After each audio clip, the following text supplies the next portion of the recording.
Chancellor Sorbara, President Shukri, have I got this right? I don't know. I'm not quite used to all of this. I love this Harry Potter world.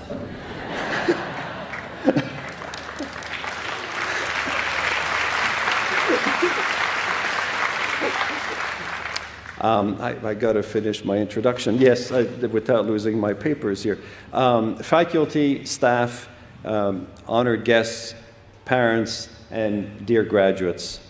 After 4 or more years of hard work, late nights, bad food, the convocation speaker, that's me, is the last obstacle that you have between you and getting your degree. And I feel a bit like someone walking across a bullpen, and there's so much red capes here that I think I'm just going to run through my speech kind of thing.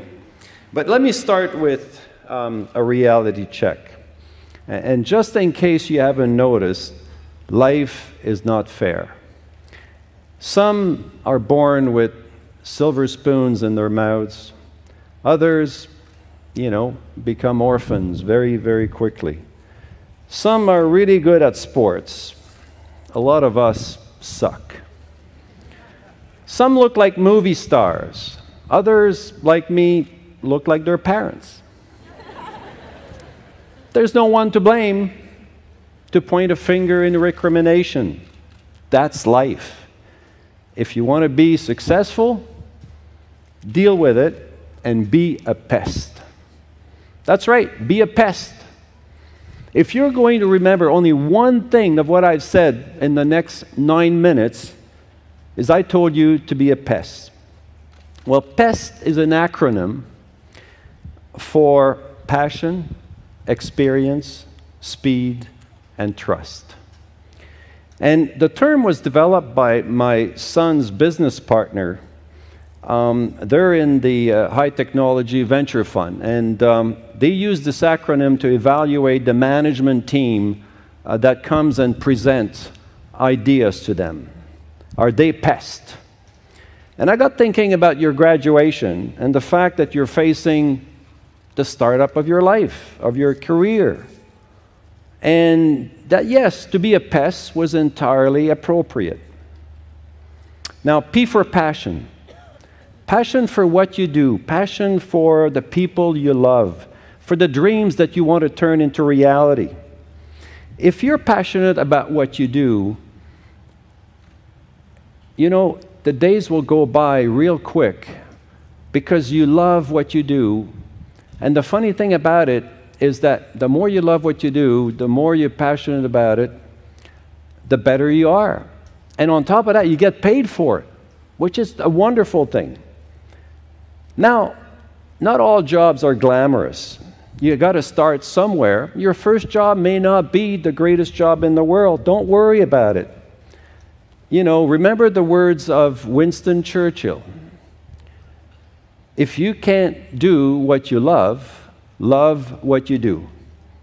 It's so British. You know, it's in the keep calm and carry on, right?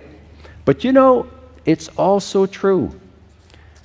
And I see it all the time. Wherever I go, when I order my favorite drink, a cappuccino. Too many times I end up with a bad latte or worse. Now, the baristas who love their coffee, their jobs, they know exactly the perfect balance between that light, airy foam and that dark, creamy espresso. And if by chance your cappuccino is topped by some intricate latte art, ooh, now you know you're in the presence of God. I mean a great barista, a master. Now, a great cappuccino brings a smile to my face. Every time, no matter how I feel that day. And you know what? It's not the greatest job in the world.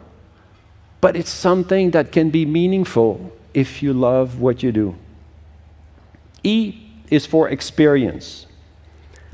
How many of you have read the book Outliers? Raise your hand. Anybody have read the book Outliers? Not enough. Not enough. It should be mandatory. No, get it, read it. You can get it online, I'm told. You know, I don't know. The key point the author makes, Malcolm Gladwell, a good Canadian from a competitive university not too far from here,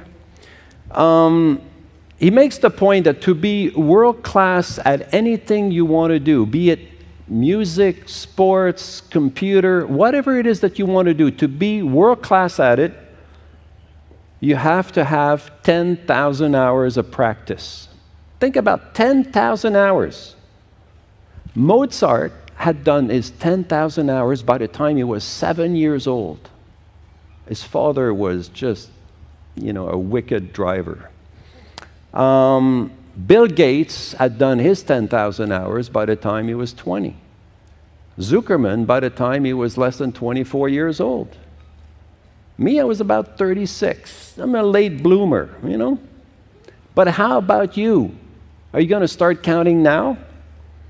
Now, don't feel bad if you haven't discovered your passion yet. It can be a lifelong process. The point, though, is just get going. When I was in high school, I wanted to be an architect. So I applied to a whole bunch of university until the third university told me in no uncertain term, Mr. Lassonde, you have no talent whatsoever. Okay, plan B. I said, I'm going to go to engineering, but I still want to be in construction. So I'm going to finish my engineering and I'm going to have my own construction company. First job I get was in the mining business, okay, building mines. I kind of fell backward into, you know, the pit. That's how I got into mining. That was plan C. But you know what? I did fall in love with what I was doing and became quite good at it. And that's the point. Just get going, whatever it is. I did my 10,000 hours after I graduated because I didn't know until I found mining what I really wanted to do. Some of you may know now, some of you in 5 years, it doesn't matter. Just get going. And S, the next letter, is for speed. Time never stops. And it's also limited. We all die. It's why time itself is so precious. And I also know what you're thinking. Why am I wasting 10 minutes of your time right now? Is that right? Nuh-uh. You're young and you're about to graduate and you think you've got all the time in the world. Last week, I had lunch with a really dear friend of mine. And it was her daughter's 7th wedding anniversary.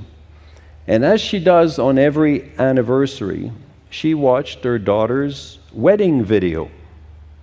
And I'm thinking, isn't that a bit over the top sentimental? Isn't it the same movie every time? And then she went on to say that it was her way to look at her family and the people that matter the most to her and what they've done with their lives as time has passed. Many had laid down tracks, tried new things, and gone places. A few, sadly, had not budged with the passage of time. The annual movie watching was a simple gesture, but a brilliant idea. You know how fast the last 4 years have gone, and you've got something to show for your accomplishment. Well, I got to tell you, the next 5 years will come and go just as fast, as if not even faster. And my question is, what's your movie going to look like? You know, is it going to be one of those French movies where you kind of like see the paint dry? Or is it going to be kind of an action movie? Okay? Just get on with it. Finally, last letter, T for trust. It's the fundamental building block of a successful life. Trust is defined as the reliance or confidence in the integrity, the strength, the ability, and the surety of a person or an institution.